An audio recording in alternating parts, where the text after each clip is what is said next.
All right, everybody, welcome back to Contemporary American Literature. This will be our final lecture on confessional poetry for this week. We want to look at the poet John Berryman, who is another influential figure in this movement. And I also wanted to discuss Berryman because he has a local connection. I think he's our first writer with a significant Minnesota connection, so that might be interesting for some of you who are from around here, and we'll meet at least one other writer with a Minnesota connection, maybe more, in the course of the semester. So Berryman was born in 1914 in Oklahoma, but in an event that would overshadow much of his life. His father, who was a banker, shot himself when Berryman was 11, and his mother then remarried, and he moved to New York City and attended Columbia. So he grew up in a number of places from Oklahoma to New York City. An important thing to understand about Berryman is that he was a scholar as well as a poet, and he taught literature rather than creative writing. So he's an interesting counterexample to the trend we've been seeing in figures like Flannery O'Connor and Philip Roth and Robert Lowell, all of whom, and Sylvia Plath, all of whom either took creative writing or taught creative writing or both. This idea of creative writing as a field of higher education where you can become a professor of it. If you're, a teacher, you can get a degree in it if you're a student. Berryman kind of rejected that, and he stayed on the traditional side of being a scholar of English literature and a literary critic who wrote on topics. He wrote a book about the American late 19th century poet Stephen Crane, but he also wrote on all sorts of subjects like Shakespeare and other Renaissance writers. So he was a scholar and a teacher at the University of Minnesota, and that's, I think, where he taught the longest toward the end of his life. He lived in Minneapolis and taught at the University of Minnesota. But while he was teaching literature and undertaking literary scholarship here at the University of Minnesota English Department, he was also writing poems. And he publishes a book in 1964 called 77 Dream Songs, which, along with Life Studies and For the Union Dead, the two big books by Robert Lowell of the late 50s and early 60s, and with Plath's posthumous volume Ariel of 1965, these are the books that solidify confessional poetry as its own kind of distinct movement. And Berryman had a lot in common with Lowell and Plath. He struggled throughout his life with alcoholism and with mental illness, and he also had a lot of marital trouble and relationship trouble, as Lowell and Plath did, and he died by jumping from the Washington Avenue Bridge in 1972. So, like them, and I think as Berryman, as with Plath, this is kind of an unpleasant feature of artists' reputations, but I think going back to figures like Vincent van Gogh in the 19th century, there's this idea of the suicide of the artist as being part of their image. And I think Berryman and Plath both dealt with this, and it seems like maybe a sick and unethical way of treating an artist, but the suicide becomes part of the artist's romantic image, which I think we can all probably agree now is sort of a damaging myth that we would want to dispel, though it continues, I would argue, even on into the present. But I think that I only mention it because I think that was part of the persona that these writers took on, that their posthumous reputations sort of circled around, was this idea of romanticized mental illness, which we've touched on again and again, that I think that the confessional poets both were struggling against. They wanted to dispel it, but at the same time aspects of their work kind of confirm it in that struggle. I think that we saw in both Lowell and Plath, and I think it can probably be seen in Berryman as well, that to cure them is also to cure the source of creativity, this anxiety, and that's coming from, I already mentioned that mental health is something that is sort of culturally constructed at any given time, and this idea of mental illness as part of creativity, as part of what it is to be an artist and a poet, which goes back to the 19th century and Romanticism. I think they were still struggling with the legacy of that idea, which I think arguably persists into our own time.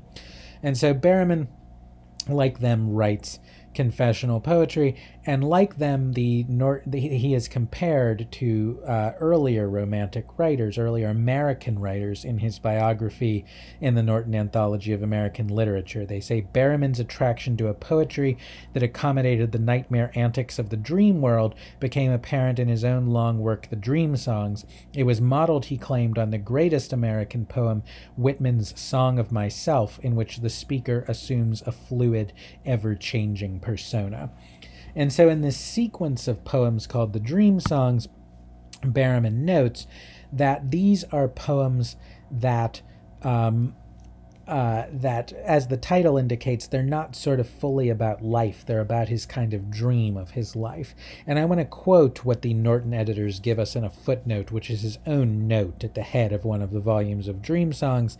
He says, "The poem, then, whatever its wide cast of characters, is essentially about an imaginary character, not the poet, not me, named Henry, a white American in early middle age, sometimes in blackface." We'll have to get back to that. Don't worry, we'll talk about that troubling prospect.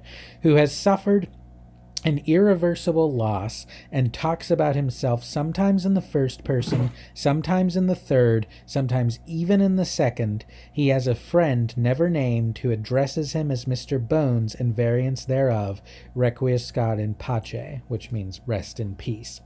So Berryman is writing about this imaginary persona named Henry, who also speaks sometimes in the third and sometimes in the first person, and who adopts other voices, including, troublingly, and we'll talk about this on the next slide, an African-American vernacular. And so it's not directly autobiographical writing.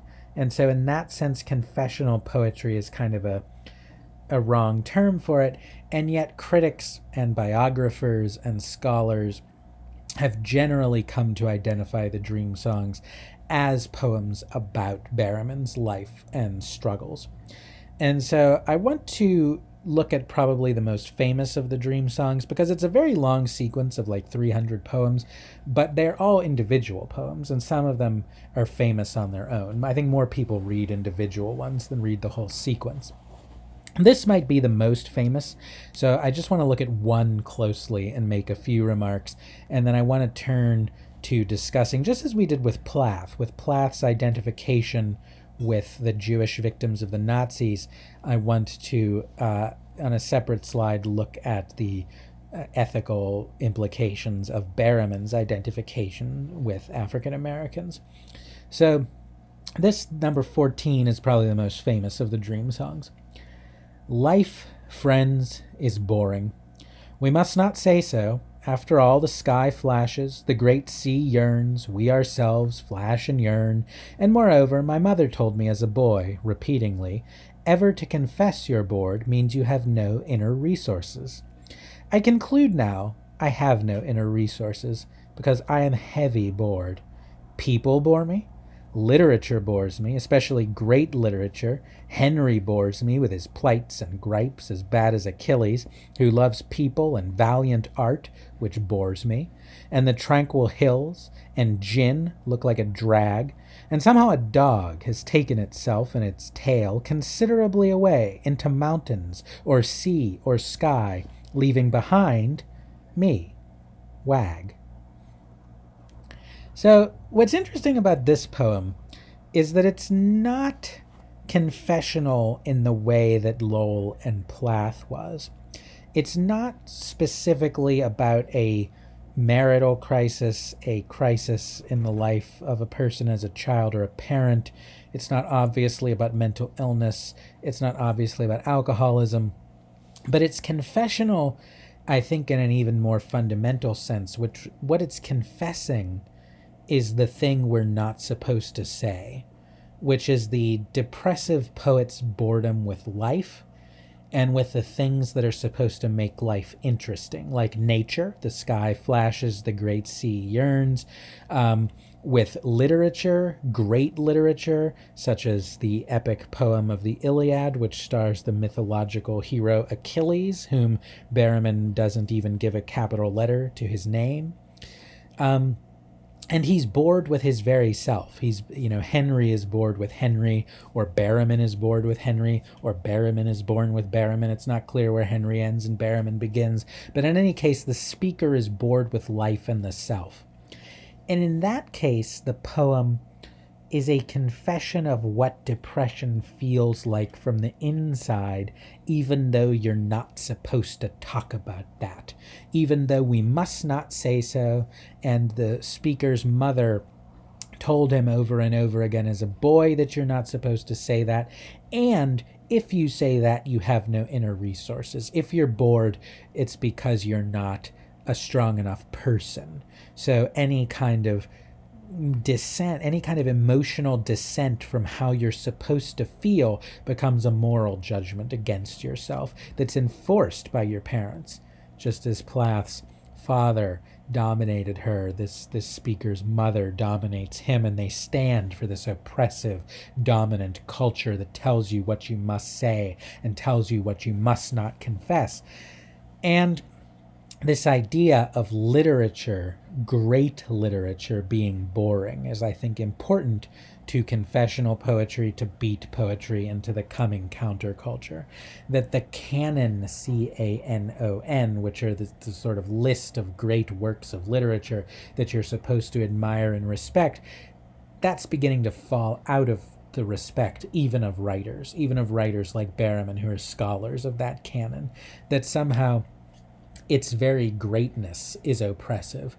And we're going to see it being critiqued on the grounds that it's oppressive in very literal ways, that it's a kind of white male-dominated institution that oppresses people who aren't white or male. But even Berryman, who is white and male, is sort of oppressed by the fact that it kind of sets some standard of feeling and behavior and deportment to which he cannot live up.